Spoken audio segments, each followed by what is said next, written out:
Semoga kalian selalu diberi kesehatan, kenikmatan, agar selalu semangat saat pelajaran bahasa Indonesia. Apakah hari ini ada yang tidak hadir? Hadir semuanya ya. Baik. Ini kan udah duduk secara berkelompok ya.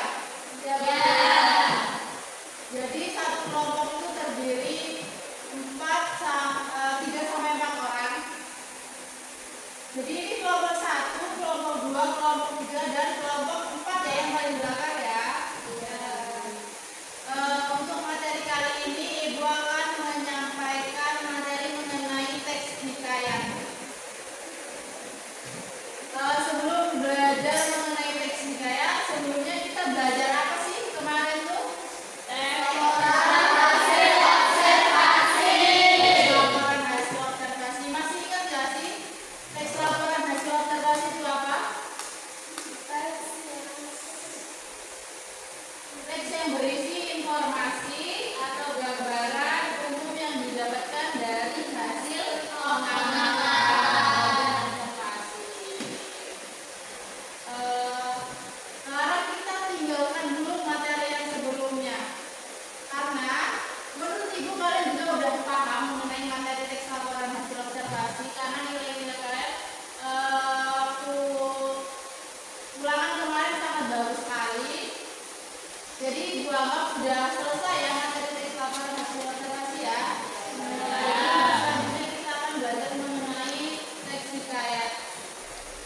Ada yang udah pernah dengar teks hikayat itu apa sih? Kalau belum, silakan kalian simak penjelasan dari ini. Tapi sebelum Ibu menyampaikan materi pada kali ini, Ibu akan membacakan sebuah tujuan pembelajaran yang akan kalian capai terlebih dahulu. Jadi, melalui kegiatan pembelajaran dengan pendekatan komunikatif dan menggunakan model pembelajaran discovery learning, peserta didik mampu berdiskusi kelompok. Peserta didik memahami perbandingan unsur pembangun pada teks hikayat dan cerpen, serta mampu memahami kaidah kebahasaan yang ada pada teks hikayat dan mempresentasikan hasil diskusi yang telah dilakukan secara berkelompok. Jadi udah tahu kan apa yang harus kita lakukan pada materi kali ini? Jadi pada kali ini Ibu ingin bahas mengenai teks hikayat. Ada perbandingan dari teks hikayat dan teks cerpen. Terus nanti kalian berkelompok mempresentasikan hasil kerja kelompok kalian. Itu ya. Ini Ibu akan menjelaskan mengenai materi teks hikayat terlebih dahulu.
dengan kerajaan. Jadi dari teks hikayat itu diusung cerita-ceritanya itu dari sebuah kerajaan. Duduk secara berkelompok. Tugas kalian itu membuat sebuah tabel. Tabelnya itu berisi mengenai unsur pembangun dari teks hikayat dan unsur pembangun dari teks cerpen. Silakan kalian buat perbedaannya. Jadi teks hikayat dan teks cerpen itu kan ada perbedaan unsur pembangunnya. Tugas kalian itu menulis perbedaan tersebut, dibuat